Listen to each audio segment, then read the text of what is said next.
उन्दै बैसोआ गेलेनाय खारथिंनाय सम नाथाय बिनि अनगा 14 बोसोर बैसोनि फरायफुनाय फरायसुलि आसागि नार्जारिया बिसिनायाव गोब्राब लोमजानायजों जिउजों जुजिगासिनो दं। फिसाखौ नायदोंमोन हा-हु फानना 2 लाखनिफ्राय 3 लाखसिम थांबाय नाथाय दासिमबो मोजाङाव फैयाखै।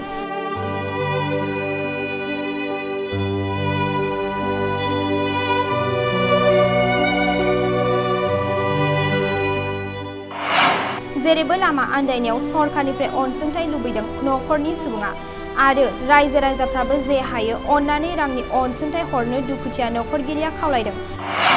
चिरां जिल्लानि रुनिकाटा ओनसोलनि सा सालबारिनि थागिबि थानेश्वर नार्जारिनि आंगो फिसाजो आसागि नार्जारिया 7 थाखोआव फरायबाय थाफुनाय समावनो हरखाब गिदिर बेमारजों सैनांनानै जुजिगासिनो दं।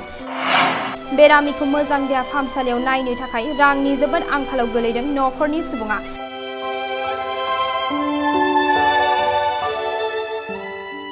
बेनिखायनो सरकार आरो रायजो राजानिफ्राय अनसुंथाइनि मदद हास्थायदों।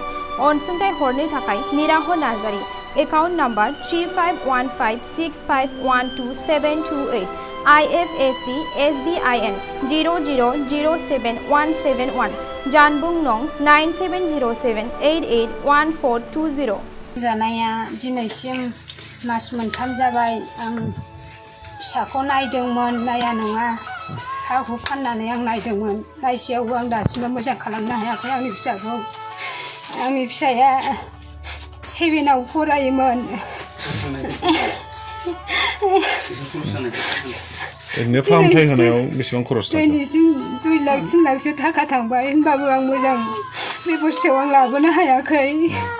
बेनि अनगायै आरो सोरबा सासेखौबो लोमजादों होनना खोनादोंमोन। आंनि फिसाया आरो बांसिन फिसायाबो लोमजादोंमोन सिगाङाव बे हामहांआवनो आरो नैबे आंनि फिसा देरसिना लोमजादों। सासे नङा सानै आंनि फिसाया लोमजादों। ओमफ्राय बेबस्था जेरैबो लामा आन्दायनायाव आं दिनै सरकारनिफ्राय एसे अनसुंथाइ लुगैदों आंनि फिसाखौ नायनो थाखाय। आंनि फिसाया गाबो सानानै सानहर जानोबो हाया गारायबो दङ खिथुआव गाराय जादों। उन्दुसोनानै थानाया दिनैसिम मास मोनथाम जाबाय आंनि फिसाया। रायजो राजाफोरखौ मा खालायो? आं ओंखायनो रायजो राजानाव एसे जा हायो थाइसे थाइनैबाबो अनसुंथाइ लुगैदोंमोन फाहामनो। ओरैनो बबे जायगायाव बबे हस्पिटालाव लांनाय जाखो? रुल आसामाव लांबाय आङो आगस्टिनावबो लांबाय आरो आगस्टिनाव हायासै दिनै गुवाहाटियाव थिनहरदों। आं बेहाय लांनोनो बिसिम थांनोनो थाखायानो गैया जेरैबो राहा आन्दायबाय। काजलगावआवबो फार्स्ट सोदोंमोन आङो थै सोदों बेहायबो थै सोनाया खेबनै जाबाय। ओरैनो मा बेमार जादों होनना खिथादों डक्टरा? डक्टरा दा हार्टनि प्रब्लेम होनदों आरो लिभाराबो एसे प्रब्लेम। दा गुवाहाटियाव थिनहरदों बाव हाला होननानै। न'खरावबो बिराद गोरिब अबस्थाखा आंहा जा जों थानाय जायगा आं बेखौनो फाननानै आं बै सासेयावनो नायखाबाय। आं दा बे सासेयाव आं दा राहा गोथेबाय जेरैबो। आं ओंखायनो रायजो राजानिफ्राय जा हायो थाइसे थाइनैबाबो आं अनसुंथाइ लुगैदोंमोन। आं रायजो राजानिसिम बेखौनो खावलायनाय जाबाय आरो बिटिआर सरकारनिफ्रायबो आं बेखौनो खावलायनाय जाबाय आंनि फिसानि थाखाय जा हायो एसेबाबो अनसुंथाइ हरथों आं बेखौ लुगैयो। नोंथाङा सरकारि साख्रि नागिरदोंना? नोंथांनि थाखाय मोनसे गोजोनथाव खौरां। नोंथांनि थाखाय दं एडुकेट पइन्ट जेराव नोंथाङा सोलोंथाइ लानायनि गेजेरजों सरकारि साख्रिनि गुबुन गुबुन रोखोमनि गोब्राब आनजादफोरखौ उथ्रिसारनो हागोन आरो गावनि आथिङाव गसंथानो हागोन।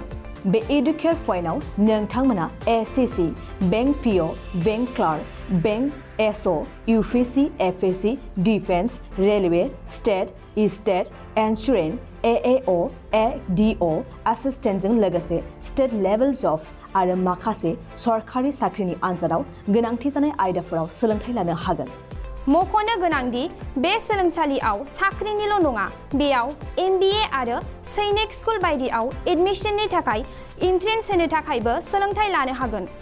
बे सोलोंसालियाव गाहाम थाखो खथानि सुबिदा दं आरो सम मथे नोंथांनि सोलोंथाइखौ बे सोलोंसालियाव होनाय जागोन। बेखौबो मिथिनांगोन दि बे एडुकेट पइन्टआव सोलोंथाइ लानानै बावैसो 2021-22 इं मायथाइनि एसएससि जिडिनि आनजादाव गासै 11 सा सोलोंसाफोरा उथ्रिसारनो हादों। बारा नङा गासै 15,000 रांजोंनो नोंथाङा बे सोलोंसालियाव 6 दानसिम सोलोंथाइखौ लानो हागोन। बे सोलोंसालिया क'क्राझार, बरपेटा र'ड, गवालपारा आरो बङाइगावआवबो दं। क'क्राझाराव सोलोंथाइ लानो गोसो गुदुं जानाय सुबुंफोरा 700262133 9101 536360 70020262133 9101536360